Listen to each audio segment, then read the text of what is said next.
Bonjour à tous, voilà, il est 12h31. Nous sommes dans une nouvelle semaine, le 25 septembre, qui commence aujourd'hui. Je vous salue tous.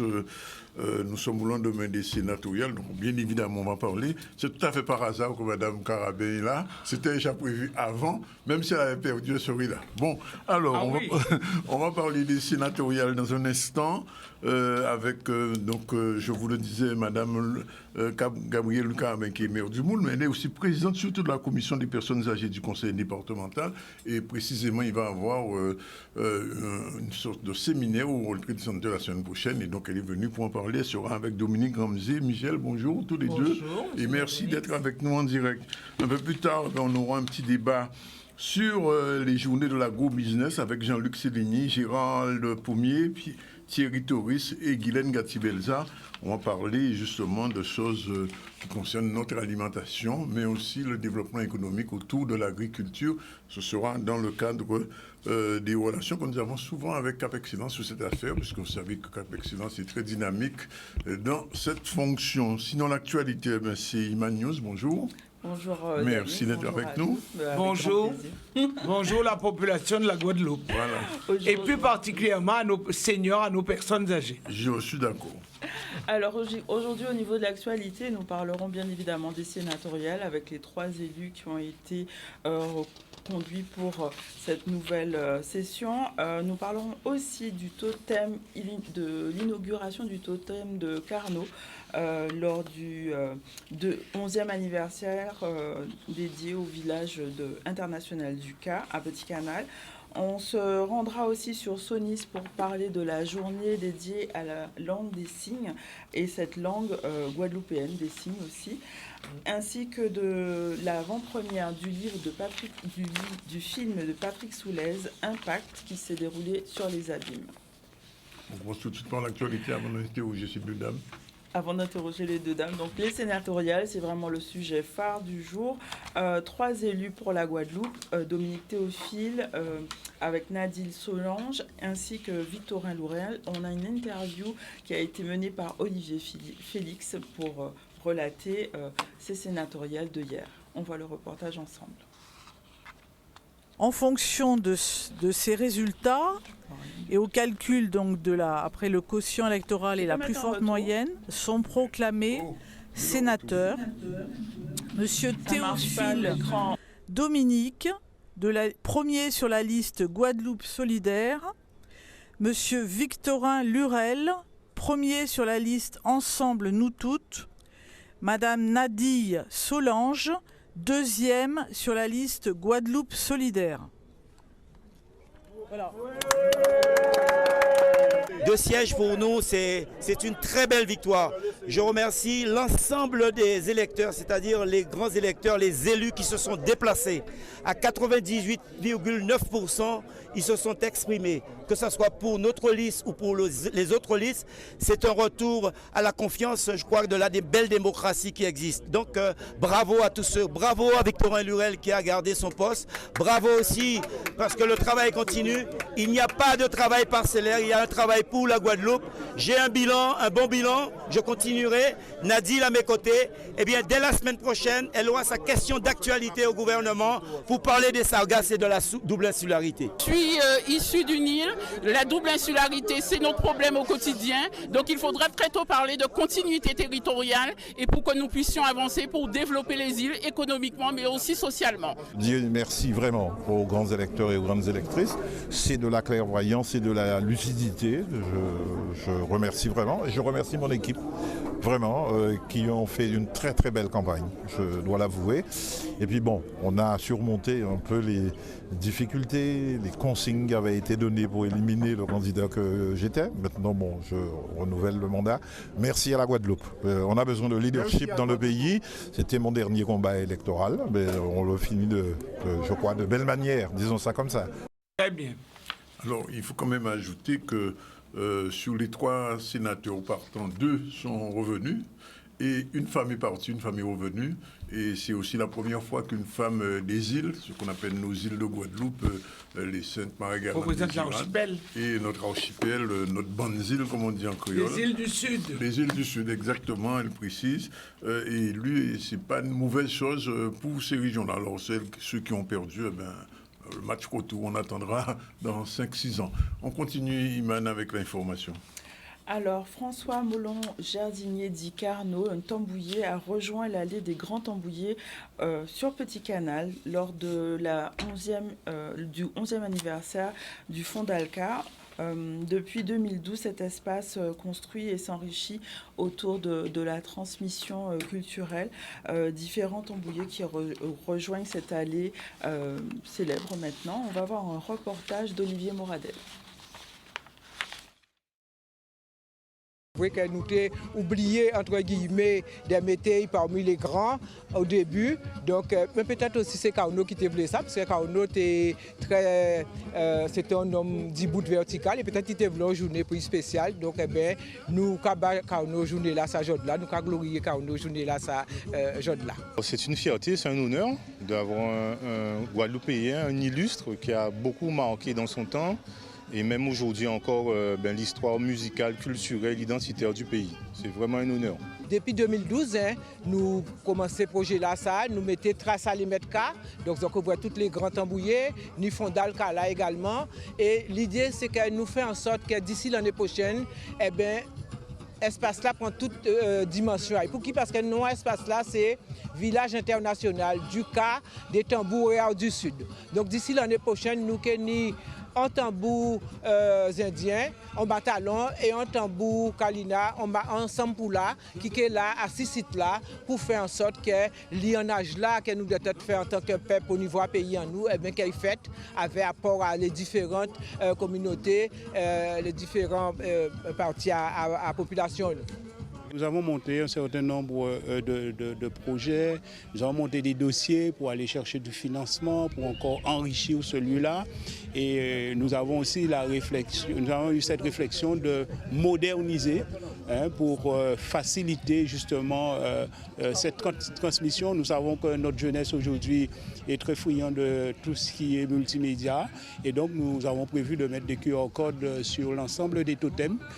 Une fois scannés, cela pourra donner toutes les informations nécessaires sur ces hommes qui ont marqué l'histoire de la Guadeloupe et qui ont fait que nous soyons les hommes que nous sommes aujourd'hui. Mon père même, il a beaucoup marqué le tambour. Il a été Alex Jernidi, donc avec son copine d'Estroasca.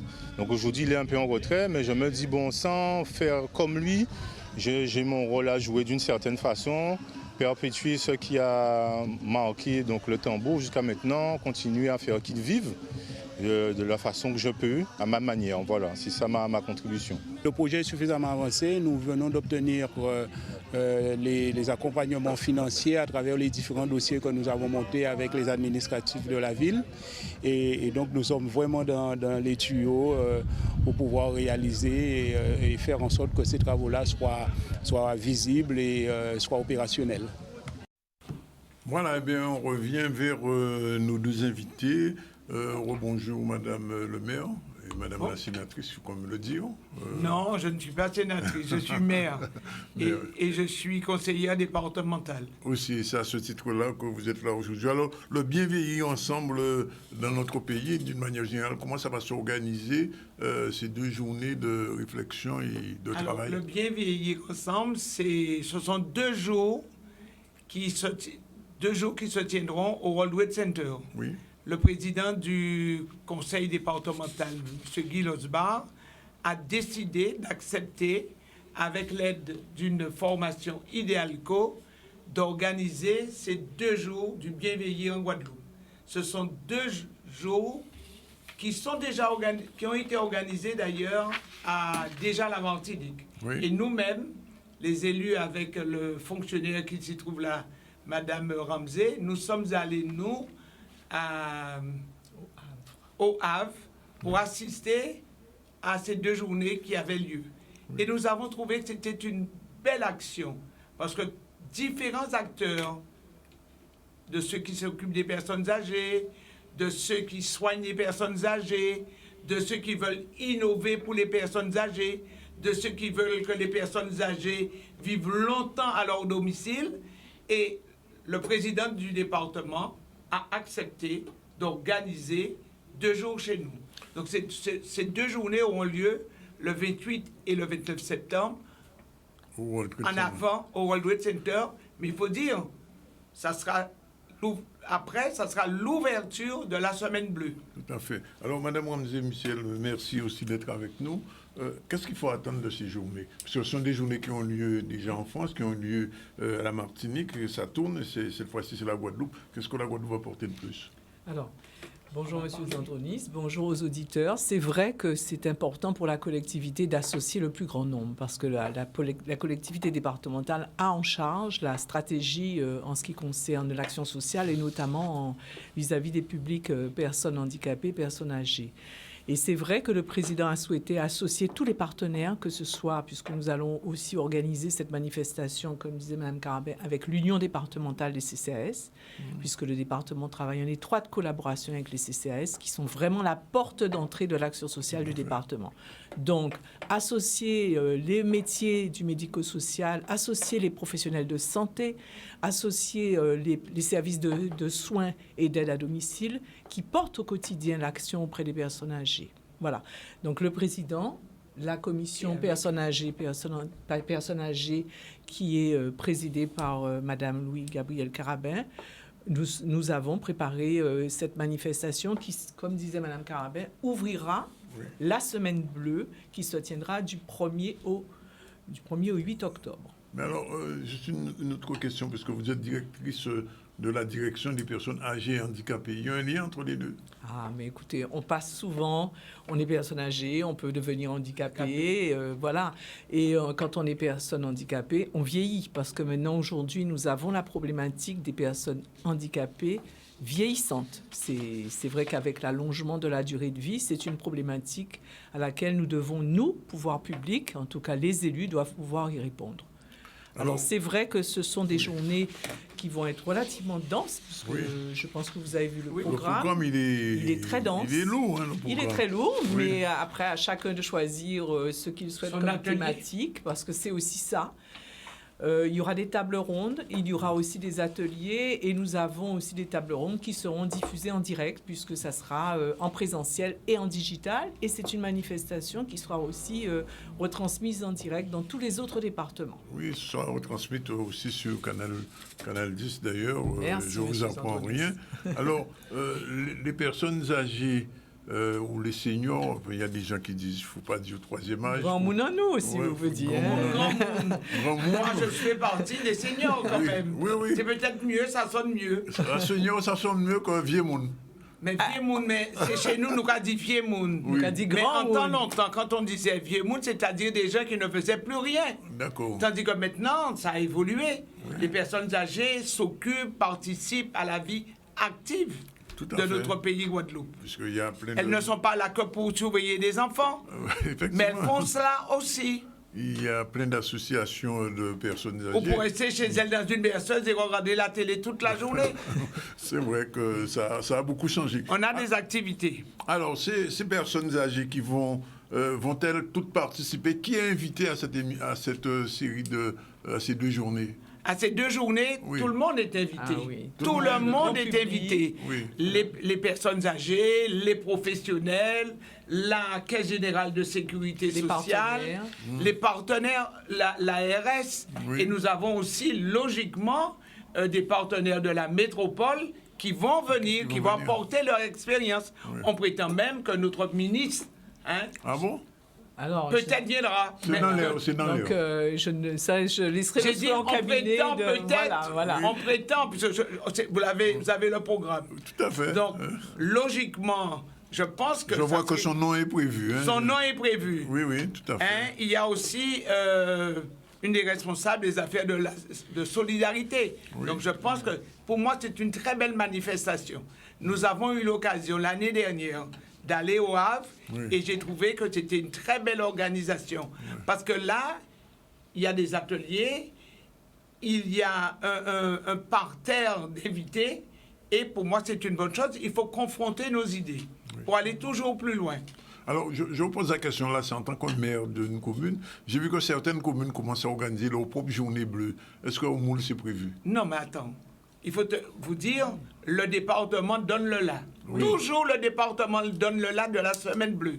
Et le département, le service de madame du département, dont Mme Ramsey ici, avec ses fonctionnaires, écrivent au club du troisième âge, écrivent aux centres communaux d'action sociale. Parce que depuis quelque temps, on sait que le centre communal d'action sociale, qui parfois dans certaines communes restait là simplement, on s'est dit au département qu'il faut aller vers les centres communaux d'action sociale. Ce sont ces centres-là qui sont plus à même à connaître les personnes âgées qui sont dans des difficultés, qui sont... Voilà. Oui. Alors, on ne va pas reprendre tout le programme parce qu'il est très je long. peux compléter peut-être, M. Zandroni. C'est vrai, comme disait notre présidente, le département est chef de file de l'action sociale. Donc, c'est son rôle de susciter les initiatives sur tout le territoire. Donc, en général, courant juin, juillet, on écrit, on donne la thématique nationale, puisque c'est une thématique nationale. Et on incite en tout cas, que ce soit les clubs, que ce soit les CECAS, que ce soit les porteurs d'action du privé, peu importe, d'organiser des manifestations sur tout le département pendant ces 8 jours à l'attention des personnes âgées. Alors, question quand même un petit peu précise. Il y a des débats, des tables rondes à l'amphithéâtre, etc. Alors, mais est-ce que les personnes âgées ont quand même des temps de, j'ai envie de dire, de loisirs ou de plaisir? Alors, parce qu'il ne faut pas venir seulement pour la parole. Alors M. Zandroni, ces 2 journées, c'est vraiment de la réflexion, c'est vrai.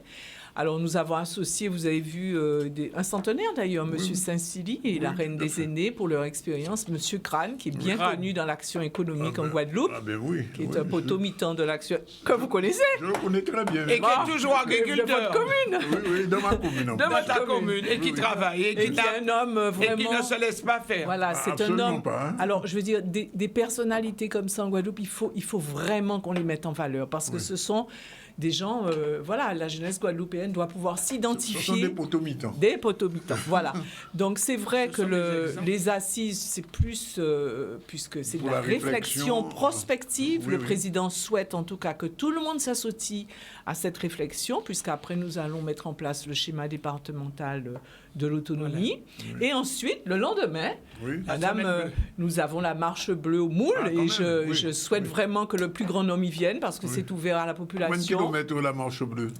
Oh, pas plus de 3. Je pense que, comme tu dis, pas plus de 3. On parle de l'éolienne, parce que l'année dernière, c'était à Petit Canal, et cette année, le début de la semaine bleue, c'est à Moule le samedi. On parle de l'éolienne, on arrive à Place de la Liberté. Ceux qui ne peuvent pas aller jusqu'à Place de la Mairie seront pris par des cars.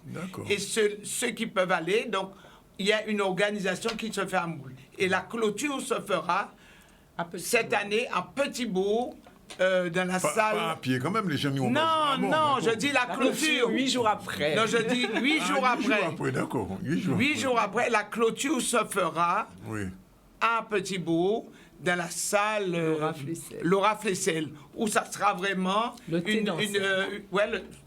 Le thé dansant, comme tu dis. Ah, il y aura un thé dansant? Non. Pour clôturer la manifestation. Pour clôturer, on danse. Les personnes âgées ont besoin de danser. Oui. Donc là, l'année dernière, c'était sur Jarry, mais cette année, ça sera à Petit-Bourg.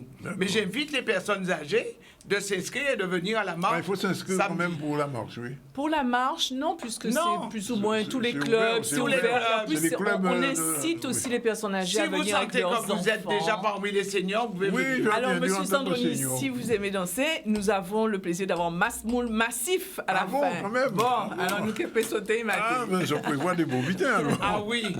Mais nos personnes âgées, moi-même, j'aime bien m'amuser, j'aime bien danser. Il y a souvent... Je sais ça aussi. Ah, vous savez ça? Ah, ça. Je fais mon carnaval et tout. Je me rappelle, il y a un médecin qui disait que pour une personne âgée, danser... C'est important. On ne pense plus à rien. Et ça nous permet effectivement de repartir toujours sur de bons pieds. J'ai presque envie de poser la question à notre ami qui est chorégraphe, animatrice de danse. Danse orientale. De danse orientale. Est-ce que la danse, ça apporte quelque chose au corps et à l'esprit? Bien sûr, mais on en parle beaucoup en fait en thérapie et aussi pour les maladies de Parkinson par exemple, parce que ça permet justement de bouger, mais d'avoir une mobilité en fait différente que corporelle que quand on est malade, dont on est vraiment enfermé dans la maladie. Donc ça ouvre vraiment... au niveau neurotransmetteurs, hormones, enfin plein de choses, quoi. Ça apporte énormément de bienfaits. C'est confirmé. Alors, du point de vue de l'organisation, tout est verrouillé, bien mis en place? Nous, en général, le département fait bien les choses. J'ai pas dit le contraire. J'ai simplement posé la question. Le département fait bien les choses, mais la commune qui va recevoir... La commune aussi fait bien les choses. Nous sommes en train de tout organiser. Tout organiser, voilà. La marche avec les services municipaux, et puis les assises au World Trade Center, en principe, devrait bien se dérouler. Ça va. Voilà, et la clôture, donc à Laura Flessel. Et puis, toute la semaine, ce qui est important de rappeler, on encourage les personnes âgées à quitter leur domicile, à participer à ces manifestations, parce que c'est vrai, comme vous le disiez, c'est important. L'année dernière, je vais vous dire, pour le thé dansant, nous avions dû à plusieurs reprises raccompagner des personnes des EHPAD qui étaient constamment sur la piste. Ah bon? Ah oui, elles dansaient et elles en avaient besoin. À chaque fois, on disait, mais il faudrait peut-être l'asseoir, mais les personnes qui les entouraient me disaient, mais tellement belle. Ils caoutounaient. Alors, non, mais je pense, c'est-à-dire, elles retournaient dans leur passé. Oui, c'est ça. Elles retournaient dans leur passé et là, il y en a qui dansaient sans arrêt. Oui. Et une fois, on parle des personnes âgées, mais une fois, j'ai vu ça pour les gens qui sont atteints d'Alzheimer. Ils avaient organisé, j'étais allé. Mais les dames et les messieurs, tous, ils dansaient. Est-ce qu'ils revivaient leur passé? Mais je pense que c'est... La musique, quand même. La musique, voilà. Était entraînante et particulière. Bien, alors, dernière chose. Alors, de ces plénières et ces réunions, discussions, table ronde, qu'est-ce qu'il faut en attendre? C'est-à-dire qu'après, il y aura des décisions qui vont être prises, surtout si le ministre est là, c'est peut-être l'occasion, puisqu'on a un pays qui ne rajeunit pas. Un pays qui sera le troisième vieillissant, après la Corse et la Martinique. Voilà. Et pour vous donner un ordre de grandeur, souvent je le dis, 54 jeunes en 2016, pour 54 aînés pour 100 jeunes, et là, d'ici 2030, on en aura 134. Oui. Aînés pour 100 jeunes. Donc, on bascule complètement dans un autre monde. Donc, 30% de la population est attendue vieillissante en 2030. Il n'y a pas de solution pour arrêter ce vieillissement? Vous savez que c'est surtout dû à l'exode des jeunes, c'est surtout dû au fait qu'il y a moins de naissances et que des Guadeloupéens reviennent aussi à l'âge de la retraite. Oui. Donc, voilà. Donc, c'est vrai que c'est... Mais bon, ça peut être une richesse, monsieur Zandronis. Le grand âge, ça sera une richesse parce que, voilà, c'est à nous et c'est au pouvoir public, justement, à prendre en considération cette orientation économique qui devient aussi, un pouvoir économique. Il y a maintenant ce qu'on appelle... la silver economy aussi qui s'est développée. Voilà, donc c'est pour ça que c'est important que tous ensemble, on doit réfléchir sur ce qu'on doit faire pour faciliter le bien vieillir et puis organiser les services sur l'orientation économique de notre département. Je sais qu'au niveau du département, le nécessaire est fait. Oui, non, j'ai eu l'occasion déjà de recevoir. Il y a les EHPAD, mais il y a aussi le vieillir à domicile. C'est ça la nouvelle formule, vieillir à domicile. D'accord. Et donc, pour vieillir à domicile, il faut mettre des actions pour que la personne reste chez elle. Longévité. Bien, écoutez, on vous remercie d'être venu. Et on compte sur vous. Oui, on vient. En ce moment, on vient, mon qui finit dans l'interview, pas de problème. Voilà. Voilà, il est 12h53. On prend rendez-vous donc pour le 28 et le 29 au World Trade Center. Et pour la marche au Moule, le dimanche. Le 30, dès le lendemain. Le lendemain. Et puis, parce qu'on voulait que nos partenaires qui viennent de la métropole, enfin... Oui. On dit de métropole. Hein? Non, mais c'est ça, il faut dire. Moi, j'ai toujours dit la France hexagonale. Merci. Parce que j'avais un collègue qui me disait, j'ai dit oui, mais c'est l'hexagone. Oui. J'ai toujours dit ça, mais de la France hexagonale, voir comment, effectivement, nous allons débuter notre semaine bleue, notre richesse. Carrément, je vais vous embêter. Quand vient le 30, vous êtes en marche? Je ne suis pas en marche, nous marchons tout le temps. Ah, d'accord. Non, je croyais que vous étiez en marche. Bon, d'accord. Vous savez, Je n'ai pas d'étiquette. Je suis... Voilà. J'ai voulu un moment, mais quand on a voulu me tuer, j'ai dit non. Mais je choisis quand je veux, comme je peux, et je crois que... C'est surtout les bons choix. Et je fais le bon choix. 12h54, voilà, on prend la première pause. On se retrouve tout à l'heure pour la suite, le journal et puis nos invités. On va parler des journées de l'agro-business avec Capexians tout à l'heure. Voilà, il est 12h59. Très rapidement, avant de commencer notre débat sur les journées de l'agro-business, un dernier sujet avec Iman News, mais avant, elle va rappeler des informations. Rappel des informations, nous avons parlé des sénatoriales, donc avec les résultats qui sont tombés hier, avec Dominique Théophile, Nadine Solange ainsi que Victorin Lurel qui ont été élus au sénatorial de cette année. Nous avons aussi parlé d'inauguration qui s'est déroulée à Petit Canal en lien avec le Tambouillé Carnot qui a rejoint l'allée des Grands Tambouillés de Petit Canal. On voit maintenant cette journée dédiée à la langue des signes qui a eu lieu samedi 23, cette journée internationale de la langue des signes. Il s'agissait aussi de créer une table ronde autour de comment développer cette langue des signes guadeloupéenne. On voit un reportage avec Olivier Moradel. Voilà. Alors aujourd'hui, c'est la journée internationale de la langue des signes, chaque année qui est organisée, généralement le 23 septembre de chaque année. Voilà, c'est une date attribuée à la journée internationale des langues des signes qui met en exergue la langue des signes de toutes les langues des signes de tous les pays. Il y a très souvent, on dit que c'est une langue des signes, c'est pas une vraie langue des signes, c'est un langage, alors qu'il y a une structure, une syntaxe, une grammaire, c'est assez complexe. Donc c'est une vraie langue reconnue en tant que telle depuis très peu, depuis il n'y a pas longtemps, en 2005. Et c'est vrai que l'utilité de cette langue, c'est un besoin, c'est une langue à part entière, on s'exprime avec celle-ci. Et bien entendu aussi, on profite de cette occasion on utilise très souvent la langue des signes française, mais on oublie aussi qu'il y a la langue des signes créole, locale, Guadeloupe, donc que l'on veut mettre en exergue. Et donc l'utilité aujourd'hui, l'objectif d'aujourd'hui, c'est de faire une rencontre, de créer une table ronde, à pousser la réflexion avec les sourds, les entendants, bon bien sûr avec plus les sourds, mais de développer cette langue des signes créole, guadeloupéenne. Oui, c'est très juste, effectivement. Depuis un certain temps, on voit qu'une évolution est certaine dans la linguistique en général. Il y a les réseaux sociaux qui influencent, il y a des émergences. On est influencé par la langue des signes internationale. Moi, je veux travailler sur la langue des signes locale, guadeloupéenne, qui disparaît plus ou moins. Donc, en temps longtemps, effectivement, il y a les personnes du troisième âge avaient une autre configuration. Et du coup, par exemple, je ne sais pas, il y a des personnes plus ou moins âgés qui utilisaient des anciens signes et ont été influencés donc du fait de l'enseignement linguistique de la langue des signes académique, mais de France. Et du coup, la langue des signes créole, elle a besoin d'être redéveloppée, de retourner aux sources, d'approfondir une certaine réflexion. Alors, pour résumer la situation, donc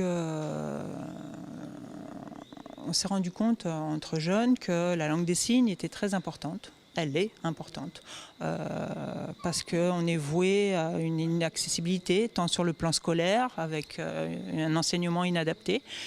Et depuis plusieurs années, enfin depuis l'enfance, je sens qu'il me manque des connaissances, j'ai soif de découvrir, j'ai soif de savoir.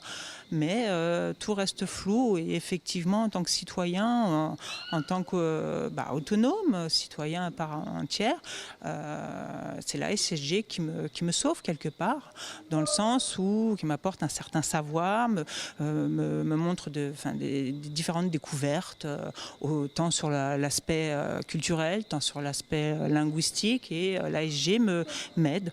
Et c'est vrai que nous, en tant que jeunes, c'est pas qu'on a peur, mais c'est pour ça que je remercierai jamais suffisamment assez l'ASG de nous donner cette compétence et de nous donner, de responsabiliser dans ce mouvement secteur jeune.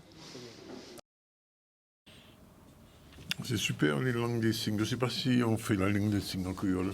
Je vous poserai la question. Est-ce que c'est en français ou en anglais? Parce que c'était une journée internationale. Bien, alors, on va parler des journées de l'agro-business, parce que l'agro-parc, vous le savez, c'est une réalité de plus en plus, j'ai envie de prégnante. Alors, aujourd'hui, c'était prévu, on va recevoir M. Sévigny. Bonjour. Bonjour.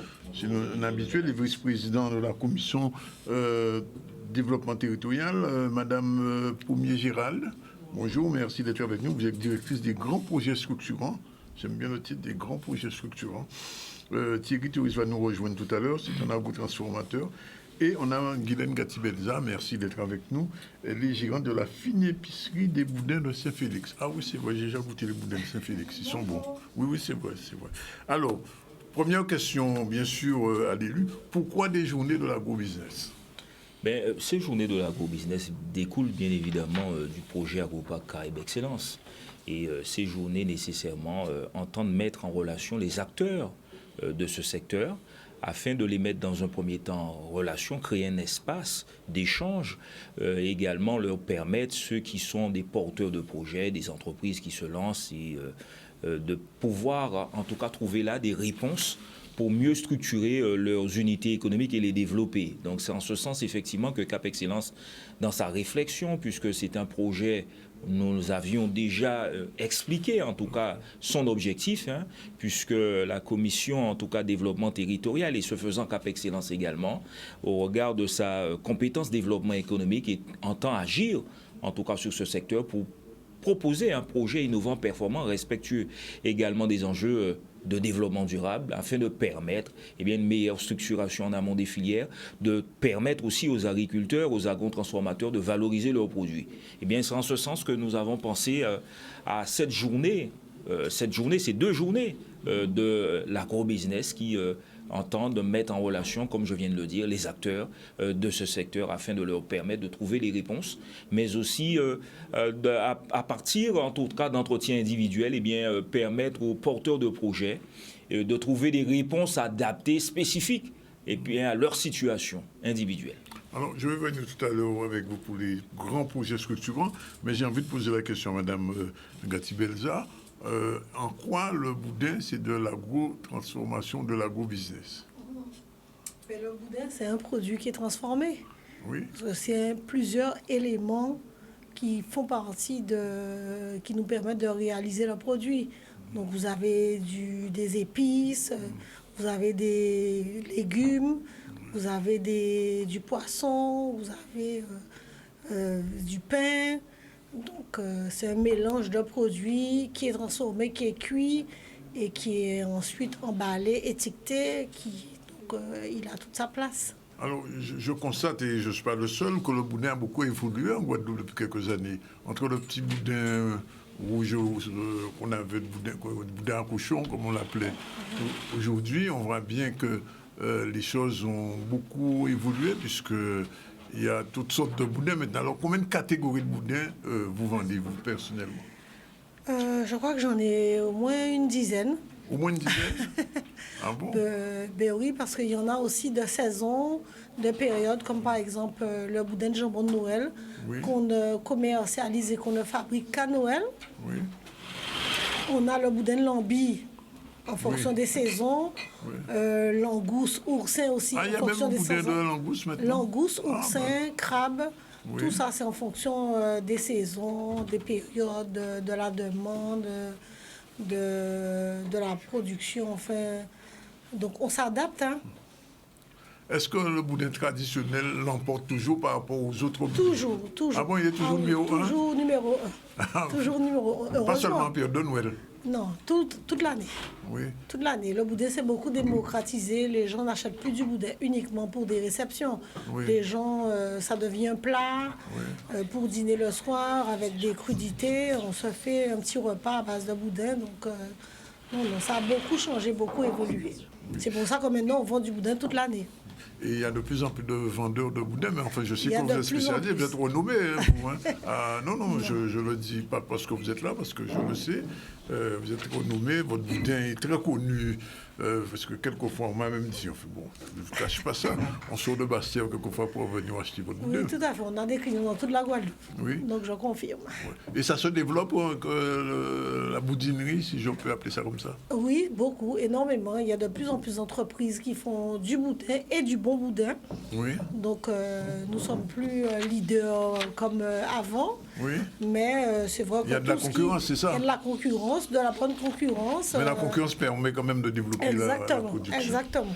Alors, je retourne avec Mme Pommier, puisqu'elle est directrice des grands projets structurants. Alors, que sont-ils ces grands projets structurants? Je salue en passant l'arrivée de Thierry Touris. Bonjour. Merci d'être avec nous. Il a apporté tous ces produits d'agrotransformateurs. On va peut-être les déguster tout à l'heure, on ne sait jamais. Mais enfin, en attendant, Madame, justement, la question, c'est quoi les grands projets structurants? Alors, les grands projets structurants, ce sont des projets déjà qui sont sur l'ensemble de Cap Excellence, donc Pointe-à-Pitre, Abîme et Bémao, et qui donnent lieu justement à un bâtiment pour abriter, pour héberger des activités généralement économiques. Donc sur Pointe-à-Pitre, on a le projet de la Renaissance, sur les Abîmes, on a le projet de l'Agroparc, et sur Bémao, on a le projet d'Audacia Connect. Chaque projet est, correspond à l'identité du territoire de la ville que je viens de citer. Lequel est le plus avancé? Ils sont tous avancés. La Renaissance est partie en retard quand même. Et la Renaissance, ils sont tous avancés, sauf que les procédures sont différentes. Donc pour le grand public, l'aspect bâtiment n'est pas forcément visible tout de suite, mais ils sont tous avancés et ils vont tous, en tout cas, être mis en place rapidement. Alors parlons un petit peu de l'Agroparc, puisqu'on va parler d'agro-business.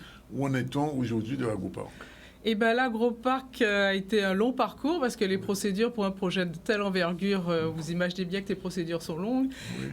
Il faut compliqué, longue, et puis parce qu'il y a beaucoup de partenaires, beaucoup d'organismes à solliciter. Il n'y a plus d'opposition à l'intérieur, ça va. Toutes les personnes qui étaient contre sont ralliées petit à petit. Je crois que quand un projet est de telle envergure, et qu'il sort, après on va dire que ceux qui étaient pour, ceux qui étaient contre, en tout cas ne le font pas savoir, et tout le monde va dans le même sens, puisque c'est quand même un projet pour le pays.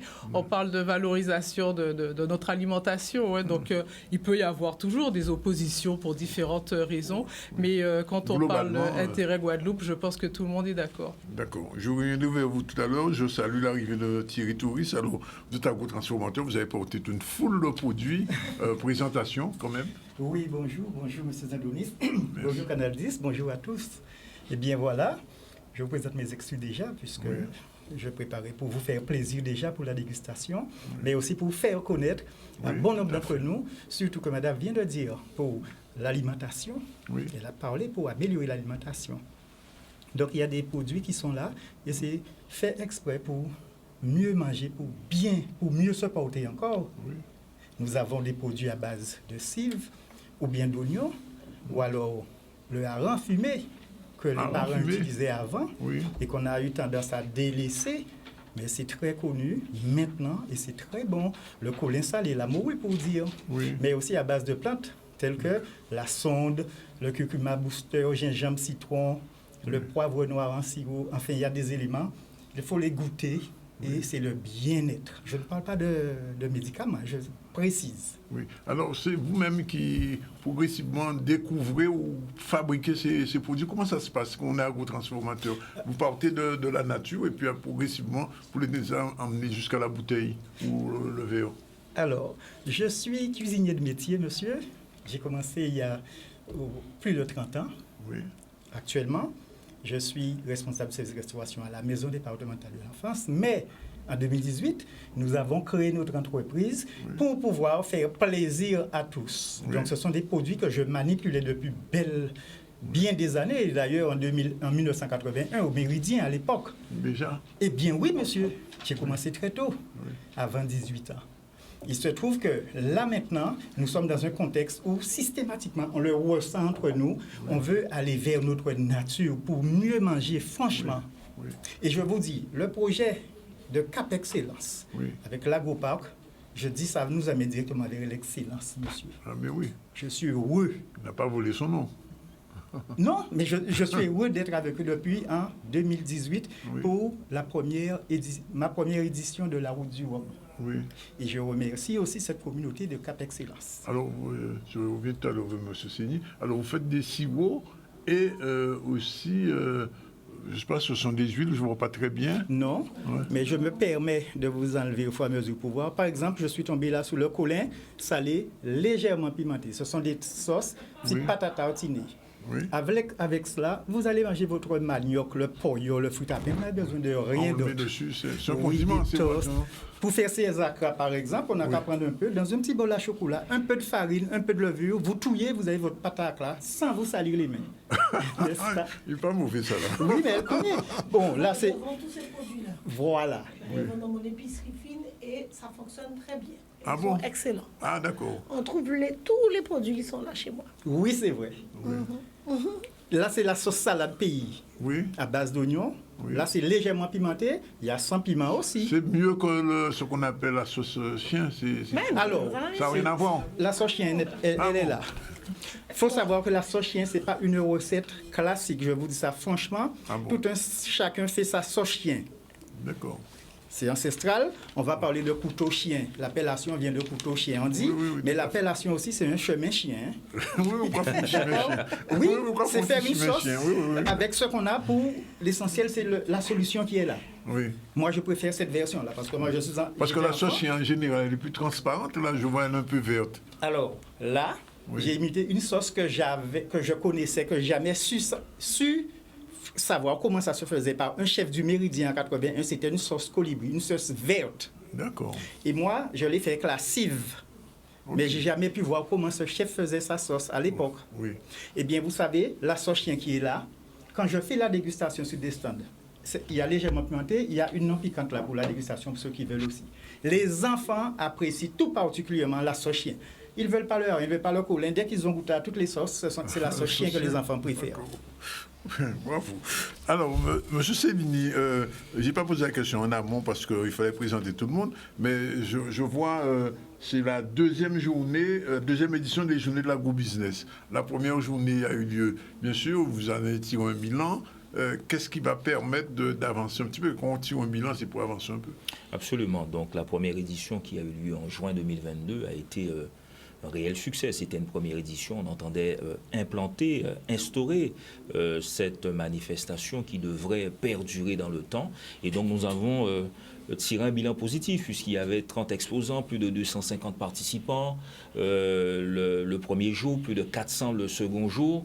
Et donc, c'est vrai que nous renouvelons l'opération. Et ce qui a changé, c'est l'espace aujourd'hui où on pourra interroger. On a également sur cette édition, mis les petits plats dans les grands parce que nous avons la volonté véritablement de faire en sorte que les acteurs se rencontrent. Déjà le vendredi, le jeudi 28 pour la soirée de lancement, ensuite le vendredi 29 avec des conférences.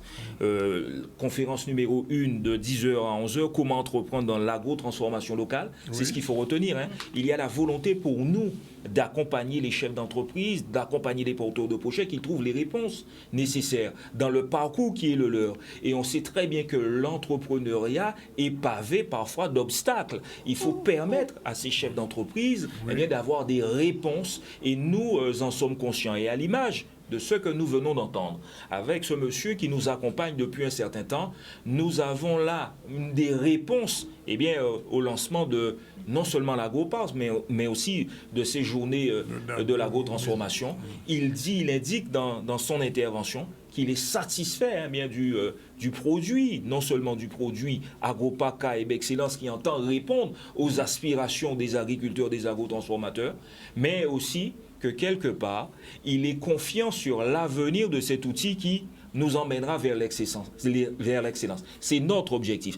Il convient de dire que sur ces 2 jours, il y a un programme avec des intervenants de choix, de qualité, l'INRAE, l'Iguaflore, la région Guadeloupe, le Crédit Agricole, Start-up Nurio, Société Paradis des Noix, s'agissant du vendredi 29, avec cette première conférence. La deuxième conférence de 11h30 à 12h30, la sécurité et la qualité alimentaire dans l'agro-transformation locale, avec l'Institut Pasteur, ProSem-Chem, cabinet d'expertise agricole, laboratoire R2V colloïdal, Avenir Service. Ça, c'est pour toujours le vendredi 29. Conférence numéro 3 de 14h à 15h. Comment vendre son produit avec Talker Studio, la fine épicerie. Donc, quels sont les outils pour rendre son produit attractif?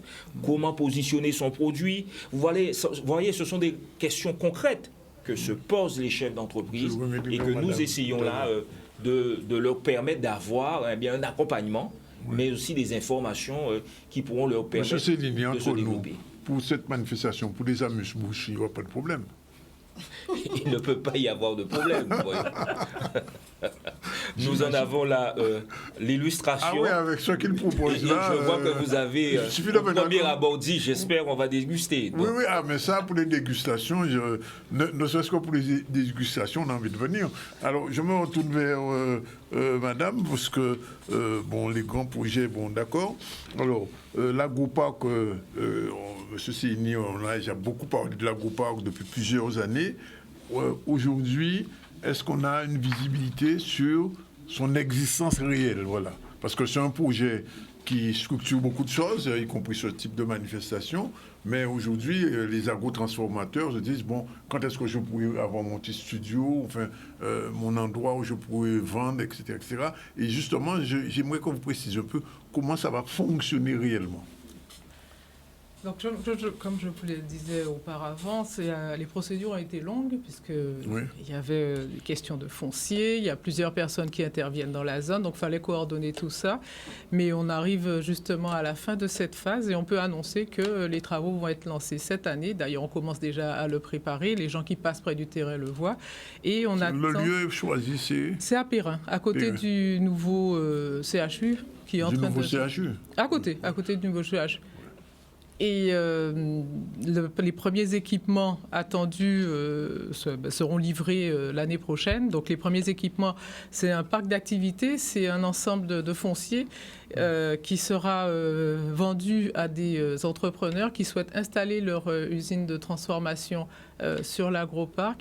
Le deuxième équipement qui sera livré, c'est la pépinière qui est tant attendue, la pépinière d'agrotransformation, qui va mettre en place 14 ateliers dans des filières différentes d'agrotransformation. Et là, il y aura un appel à candidature dès l'année prochaine, justement pour commencer à recruter les candidats, les former, pour que quand ils rentreront dans cette pépinière, ils seront opérationnels, parce que ce sont quand même des ateliers qui seront équipés.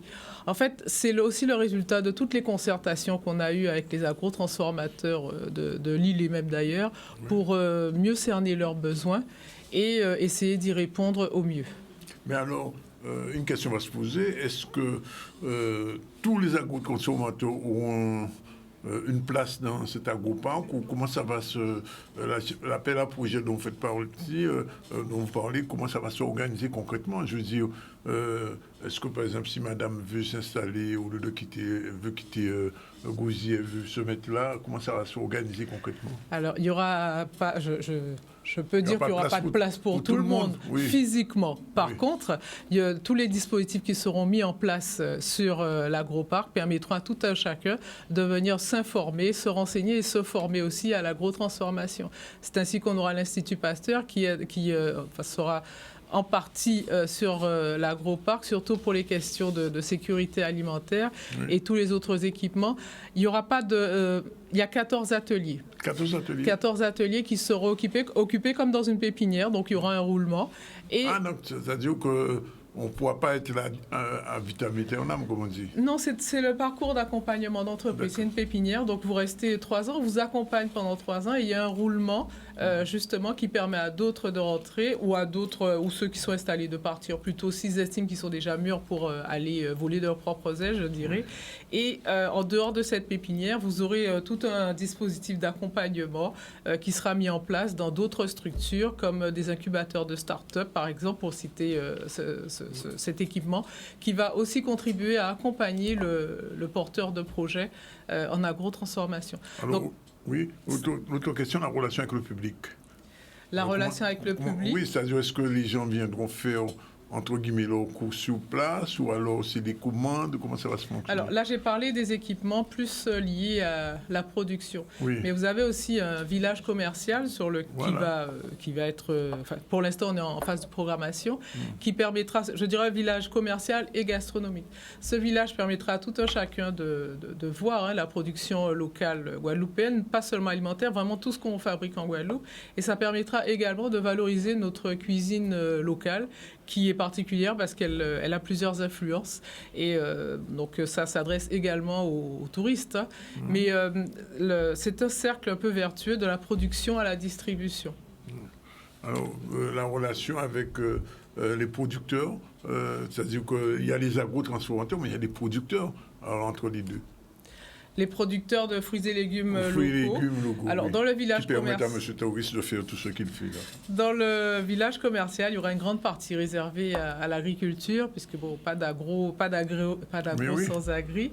Donc, tous ces espaces sont pensés en fait pour que tous les acteurs économiques et agricoles qui s'investissent dans le secteur de l'agrotransformation puissent être présents dans cet équipement. Oui. Alors, monsieur, je reviens vers vous. Avant la pause, vers vous, M. Sévigny. Globalement, ces journées de l'agrobusiness, il y a les deux, il y a agro et il y a business. Oui, mais de toute manière, il faut avoir l'esprit que le chef d'entreprise, quel qu'il soit, c'est le monde des affaires. Oui.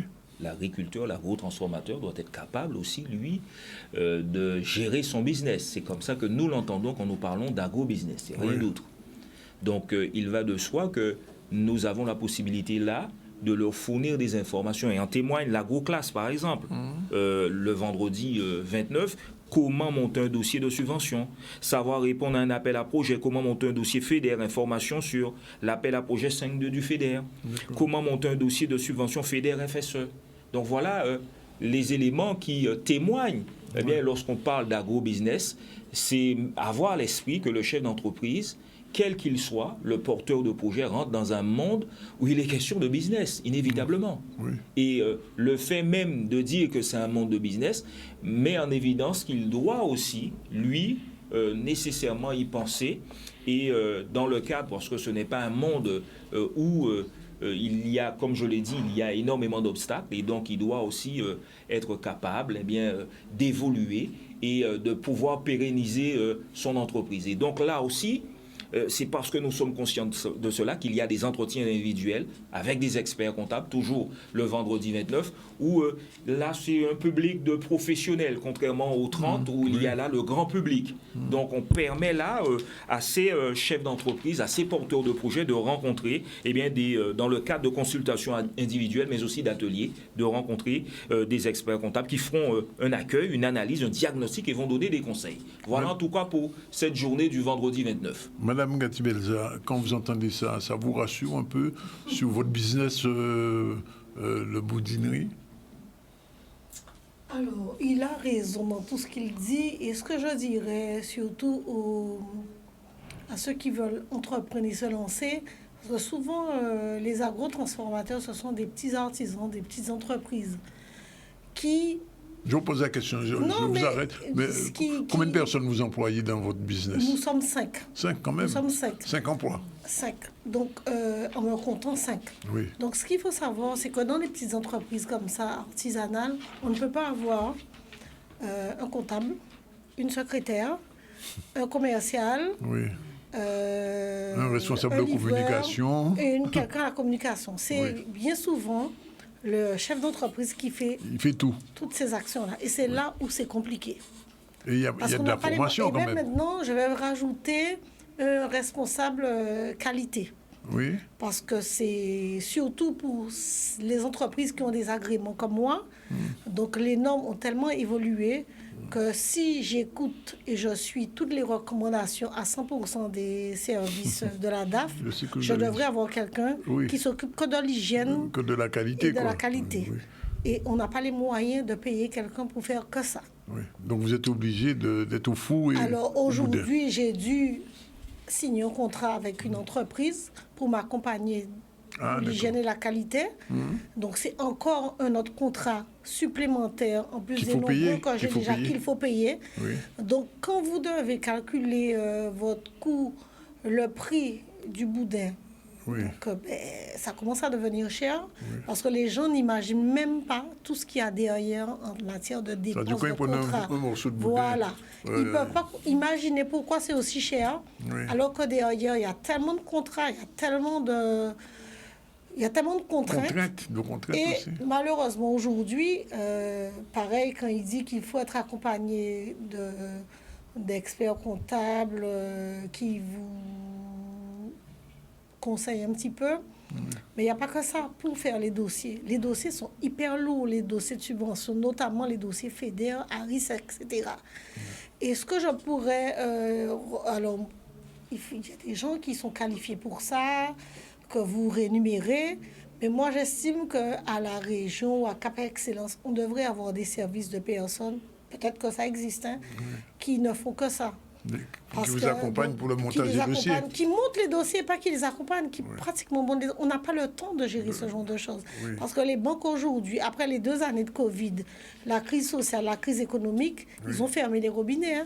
Donc c'est très compliqué. Vous n'avez même pas parlé des impôts, des taxes, etc. Non, mais si on a ce sujet-là, il faut qu'on passe 2 heures ici. D'accord. Alors, on prend une première pause. Il est 13h28. On se retrouve tout à l'heure. On va commencer tout à l'heure avec M. Touris, puisqu'on va lui poser les mêmes questions en tant qu'agro-transformateur, les difficultés ou les facilités. Juste un dernier mot, Mme Gatibelza, quand même. Ça veut dire que la qualité aussi de votre boudin, elle est devenue une qualité supérieure? Oui, on essaie de faire en sorte, mais si on passait moins de temps sur tout le reste, on aurait peut-être pu obtenir encore une meilleure qualité. Mais il y a tellement de contraintes à respecter, même les matières premières à utiliser. On n'utilise pas la matière première qu'on voudrait parce qu'il faut une traçabilité dans tout. Tout à fait. Bien, 13h28, on prend la première pause, on se retrouve tout à l'heure pour la suite. Voilà, nous sommes de retour dans le plateau du ZCL News. Il est 13h34, on a encore quelques minutes. On va parler de la journée de l'agro-business. Et je vous rappelle qu'on reçoit M. Jean-Luc Séligny, qui est notre habitué pour Cap Excellence, vice-président de la commission de développement territorial. Il est venu cette fois-ci avec Mme Gérald Pommier, directrice des grands projets structurants. On a déjà donné quelques éléments sur les grands projets. Il y a un que vous n'avez pas évoqué. Le tramway, c'est mort? Le tramway... non, c'est pas mort. Disons, on va plus parler de transport propre. Le SMT remet justement ce dossier, puisque sur l'agroparc, il y a un TCSP qui va passer et va desservir aussi c'est quelque temps. Ouais. J'ai eu l'occasion d'y revenir. Alors, on reçoit M. Thierry Touris et aussi Guylaine Gatibelza, spécialiste du boudin de qualité. Alors, je reviens vers M. Touris. Tout à l'heure, j'ai posé la question à Mme Gatibelza. Quand vous êtes agro-transformateur, donc vous êtes dans l'entreprise, vous faites beaucoup de choses, de très bonnes choses, de très belles choses même. On va entrer dans tous les détails. Le quotidien de l'entreprise, est-ce que c'est compliqué par rapport aux formalités, aux contraintes, etc.? Alors, c'est une question qui vient directement toucher la personne la plus concernée. Ce sont nous, les chefs d'entreprise. Il se trouve que, pour moi, je contourne beaucoup de difficultés parce que j'ai double emploi. J'ai mon entreprise, mais étant donné que j'ai mon premier métier, alors je lève les pieds sur mon entreprise pour accentuer sur mon métier principal. De là, la communication, c'est fait par ma fille, c'est fait par les préparations préliminaires, par mon épouse, enfin c'est la famille. D'accord. Il se trouve c'est une entreprise familiale, donc. C'est une petite entreprise familiale. Nous sommes 4 à l'origine là-dedans. Il se trouve que là où il y a les difficultés, c'est pour la production, car c'est moi qui ai le process de fabrication. D'accord. Alors, il se trouve que pour organiser des foires, comme ça se présente certaines fois, c'est toute une procédure de disponibilité que je dois prévoir. C'est que ça. Pour faire les acquisitions des matières premières, de mon matériel et tout, alors, je n'ai pas eu l'opportunité encore de faire des demandes d'aide, des demandes de subvention. Je fais sur mes propres fonds. Je veux gagner du temps en ce sens. C'est là où je vous dis que je fais différemment que d'autres qui vont subir. Oui. Il se retrouve que dans un avenir vraiment proche, ça sera différent. Alors, puisque vous êtes dans la production, vous avez un labo, ce qu'on appelle un labo de production? Tout à fait. Oui. J'ai été contrôlé en 2019. Oui. Un mois après Joie Tradition à Jarry que j'ai eu un contrôle, oui. Et bien le 15 janvier 2019, j'avais les services vétérinaires à la maison. Oui. Et ce monsieur, non seulement il m'a expliqué certaines choses, mais était heureux de découvrir ma manière de fonctionner. Oui. Il a passé 2 heures avec moi ce lundi 15 janvier 2019. Madame Gatibezia disait tout à l'heure pour la question de qualité, oui. Il y a des critères qui sont de plus en plus, j'ai envie de dire, pointus, puisque nous sommes, entre guillemets, dans l'Europe. Oui. Et dans l'Europe, c'est respecter les normes européennes. Alors, est-ce que, à ce niveau-là, vous avez aussi des contraintes? Alors, les contraintes... Qualité, je pense. Oui, ce ne sont pas des contraintes pour moi, puisque normalement, je suis référent en matière de sécurité alimentaire à la Maison départementale de l'enfance. D'accord. Ce n'est pas aujourd'hui. J'étais formé en 95, ensuite 99, après la sortie de l'arrêté ministériel du 29 septembre 1997, qu'on appelle HACCP. Il se trouve qu'il y a la réactualisation des connaissances chaque année. Oui, bien sûr. Mais... ce monsieur des services vétérinaires qui est venu chez moi pour me contrôler m'a donné les textes européens de manière à ce que je ne puisse pas être en porte-à-faux avec la réalité. Et ça, je ne peux pas être plus heureux que ça d'être contrôlé à Jarry lors de ma première route du Rhum, Joie Tradition, oui. Et un mois après, qui vient et qui me dit, bon voilà, je vais vous accompagner, monsieur. J'ai reçu 3 lettres de la préfecture. En ce sens, par la suite. Je suis vigilant et voilà, j'active sans inquiétude parce que je maîtrise, monsieur. Mais la sécurité alimentaire, la réglementation en vigueur, il suffit de la respecter et ça va. Ce n'est pas facile pour tout le monde parce qu'il y a des choses à avoir. Oui. Mais moi, étant donné que c'est un jeu pour moi, je fais. Ce n'est pas une très grande entreprise, donc je peux. Oui. Alors, dans le concept de l'agroparc, il est prévu, bien sûr, les ateliers où on pourra trouver des produits, mais aussi une relation avec les agriculteurs. Est-ce que vous avez suffisamment de ressources quand vous voulez produire ce que vous produisez? Parce que souvent, des gens qui font de l'agrobusiness disent « ouais, il n'y a pas assez de ceci, pas assez de cela, assez de production ». Je vois par exemple Henri-Joseph a été obligé lui-même de planter un certain nombre de choses pour pouvoir produire ce qu'il fait. Est-ce que c'est votre cas? Alors, vous parlez de monsieur que j'apprécie tout particulièrement, je lui envoie un bonjour, le docteur Henri-Joseph. Eh bien, il était forcé de faire ainsi. Pourquoi? Parce qu'il ne peut pas être dans les certitudes quand il a besoin de ces matières premières. Pour moi, ce n'est pas le cas, parce que j'ai mes producteurs. J'ai mes producteurs de la Guadeloupe, Grande Terre, enfin Sainte-Rose, etc., Duquesne, Petit-Bourg, ma commune natale, Moule, etc., les 4 coins de la Guadeloupe. Donc, je m'organise en ce sens. Et étant donné, comme je vous ai dit, ce n'est pas au quotidien que je fais la production, pour l'instant, le débit de matières premières me convient assez bien. Oui. Dernière chose, je reviens même à M. Sini. Combien de produits nouveaux vous avez créés depuis que vous êtes dans l'agro-transformation? Alors, il y a une quantité qui n'est pas limitée. Je vais vous dire, il y a des étiquettes. On va penser que c'est que ça. Non. J'en ai beaucoup qui n'ont pas encore d'étiquette. Donc, je ne peux pas vous dire qu'il y a 10, qu'il y a 11. Mais je fais avec les produits essentiels. Tous les produits sont essentiels. Mais les produits les plus rarement utilisés, tels que le poivre noir, tels que le lambi. Oui. Vous voyez? Et le clitoridien aussi. Non, c'est le clitoria. Le clitoris, oui. Bien sûr, ce n'est pas moi qui l'ai créé, mais je vous assure, le bienfait sur l'être, sur le consommateur, ça, c'est sans égal. Vous le prenez. Oui. Oui, mais ce n'est pas seulement à la mode. C'est dommage, on l'a connu tardivement. De même que le curcuma. Le curcuma anti-inflammatoire. Oui, bien monsieur, sûr. vous faites votre cure de, pas avec forcément mon sirop jeudi, les molécules de la plante, curcuma, pendant 21 jours, associées au poivre. Moi, je ne fais pas d'association. Pourquoi? Parce qu'il y a des personnes qui ne consomment pas le poivre, etc. Mais peuvent trouver ces conseils-là. Sur Internet, il y a tout. Il y a l'alpha, l'oméga, c'est à vous de choisir et de bien comprendre. Mais je vous dis, vous prenez par exemple le clitoria. Ce soir, demain, regardez au réveil comment vous serez. Et ça fait du bien à tout moment. Et la sonde aussi, la sonde aussi. La sonde, oui, monsieur. Oui. Mais la sonde... Quelles sont ses qualités?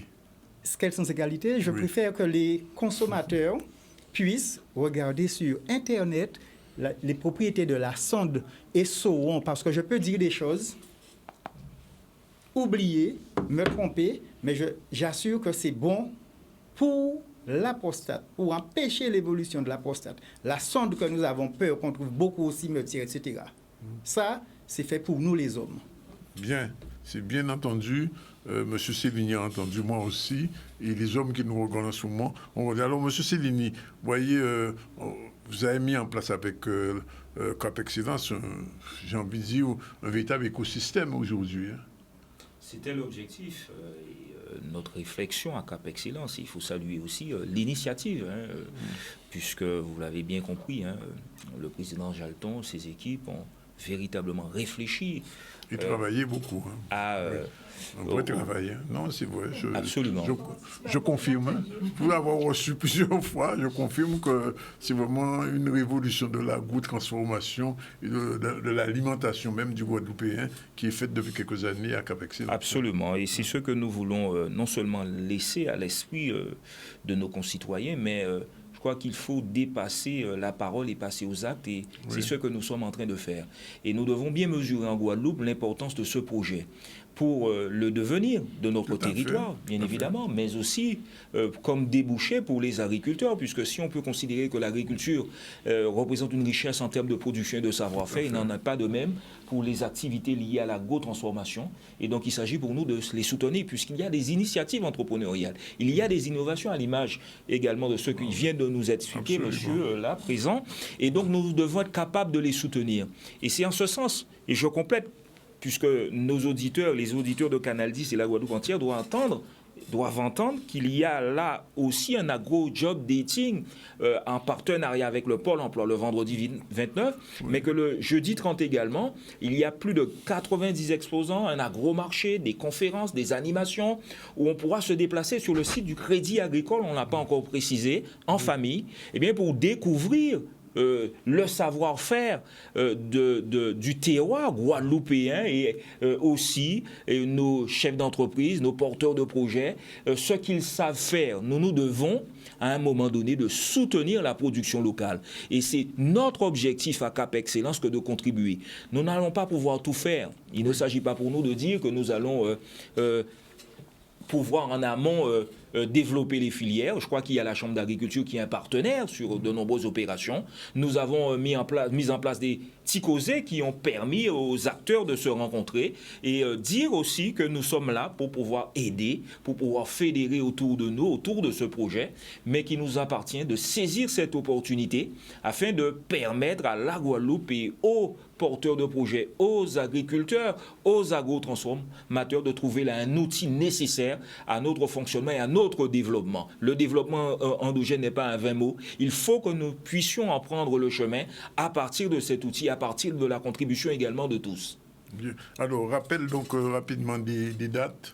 Le 29, le 30, déjà le 28 également pour le lancement. Le lieu, le site du Crédit Agricole. Le site du Crédit Agricole, le village du Crédit Agricole. Absolument. Voilà. Vous serez là, madame Je serai là, oui. Oui, non, je vous demande. Je serai là.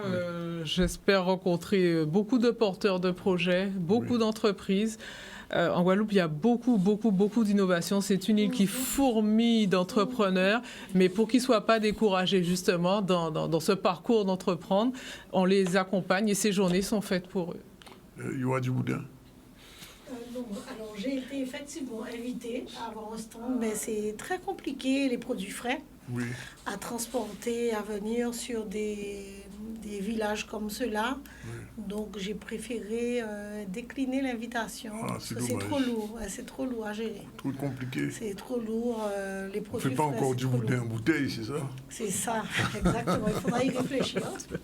D'accord. En tout cas, on vous remercie tous les quatre d'être venus porter ces bonnes informations. En plus, à l'heure du déjeuner, les gens vont apprécier.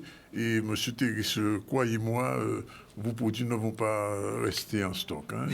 J'ai comme l'impression que ça va se vendre. Il est 13h47. On rend un hommage à une personne qui est décédée récemment. Je veux parler de Madame Lucie Julia, voilà. Lucie Julia, qui est morte ce week-end. Elle est née en 1927 à Morne-à-l'Eau. Elle s'appelait réellement Huguette Danette. C'est une écrivaine guadeloupéenne utilisant souvent le pseudonyme de Lucie Julia. On la connaissait sous le nom de Lucie Julia, militante des droits des femmes, défenseur de l'égalité, de l'autonomie des femmes. Elle a été la présidente de l'Union des femmes de la Guadeloupe, l'UFG. Elle écrivait aussi bien en créole qu'en français. Elle fut lauréate d'ailleurs du prix Hibiscus d'or des Jeux floraux pour la publication d'une collection de poèmes et de chants. Elle a aussi obtenu un prix littéraire des Caraïbes en 90 pour Mélodie des Faubourgs, un roman qu'elle avait écrit. Et puis, il faut le signaler, elle a été la première assistante sociale formée en Guadeloupe. Elle est partie samedi 23. Elle avait 96 ans. Qu'elle repose en paix. Iman, un dernier retour sur l'actualité, 13h48 avant qu'on se quitte. Oui, on va revenir sur l'avant-première du film de Patrick Soulez qui a eu lieu au Memorial Act. Il s'agit d'un film d'action autour de la violence faite aux femmes et de façon à combattre ces violences. On va voir un reportage d'Olivier Mouradel.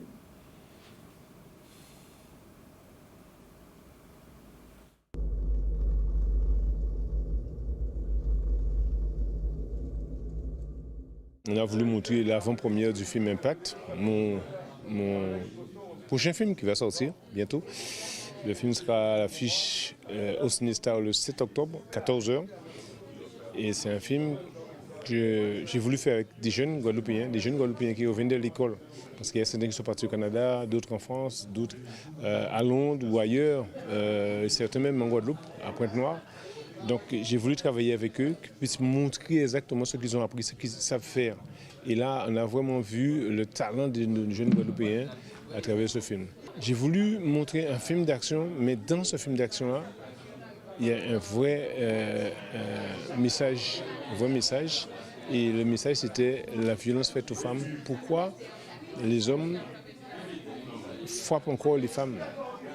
Et dans ce film, le message clair, c'était la violence faite aux femmes était concevable. Donc, c'est pour cette raison que j'ai voulu travailler avec des jeunes qui n'ont jamais fait du théâtre, jamais fait du cinéma. Ils ont tout appris. On a beaucoup travaillé avant le début du tournage. Et franchement, le résultat est là, ils sont tous contents et le public aussi est content.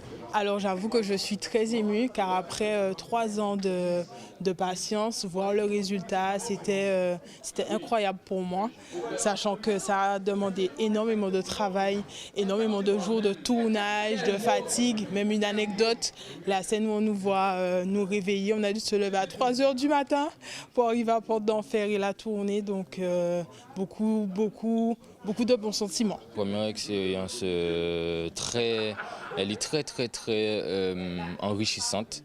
C'est vrai que c'est la première, c'est vrai que c'est une découverte, mais en tout cas ça plaît, ça enrichit et puis ça fait plaisir énormément puisque on se retrouve très étonné. Même moi, je ne m'attendais pas forcément à un tel résultat. Donc franchement, c'est qu'une fierté et puis de voir que c'est la Guadeloupe, quoi.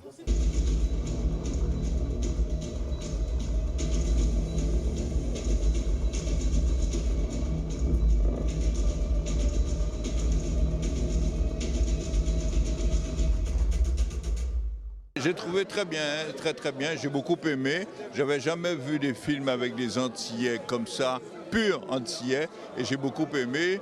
Et j'espère que la prochaine fois, on pourra faire encore plus et beaucoup plus encore. Parce que c'est vrai, quand nous nous mettons ensemble, on peut bien travailler. Très belle réalisation déjà, et beau jeu d'acteurs. Et le titre parle bien voilà, de ce que le film veut représenter. Ton prochain à Sinistar, ça s'appelle Impact, et c'est le Patrick Soulès, notre confrère de RCI. 13h51, rappel rapide des titres de l'information d'aujourd'hui, Iman News. Au niveau des titres, nous avons parlé des sénatoriales de hier, avec 3 élus qui ont été deux reconduits, Dominique Théophile ainsi que Victorin Lurel, et Nadine Solange qui fait son entrée pour développer économiquement la Guadeloupe.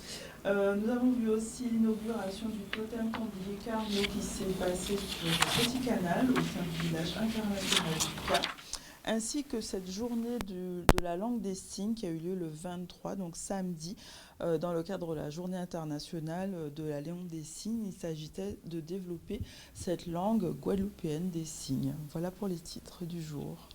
Voilà, j'ai reçu en début du ZCL, je le rappelle, Gabrielle Louis Carabin, non pas en tant que sénatrice, non, pas du tout. C'était déjà prévu, président de la commission des personnes âgées du Conseil général, puisqu'il va avoir un séminaire sur le bien vieillir en Guadeloupe avec Dominique Ramsey, qui est directrice de la direction des personnes âgées et handicapées. Elles sont toutes devenues parler de ce séminaire, de ces 2 journées qui se dérouleront pour les seniors au World Trade Center la semaine prochaine, en fin de semaine.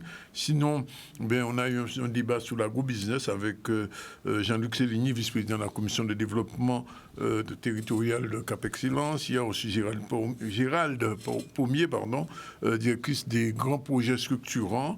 Et on a reçu pratiquement sur un magicien, il faut le dire, Thierry Touris, agro-transformateur, condiments et sirop. Il nous a montré un peu un petit échantillon de ses productions et on les retient. Et puis Guylaine Gatti-Belza, qui est productrice gérante de la fine épicerie de boudin de Saint-Félix, qui malheureusement ne sera pas là la semaine prochaine avec son boudin. Elle sera là, mais pas le boudin. Sans le boudin, c'est dommage. Donc le boudin ne peut pas s'exporter. Si, quand même, il voyage beaucoup le boudin. On peut l'exporter, oui. Voilà. Mais là encore, c'est compliqué. Oui. Voilà, 13h53, voilà, c'est fini pour aujourd'hui. On se retrouve demain à 12h30 pour une nouvelle série du ZCL. On sera le 26 septembre, le mois de septembre est en train de se terminer. Tant mieux, jusqu'à maintenant, il n'y a pas de cyclone. C'est bon. À demain, à la même heure.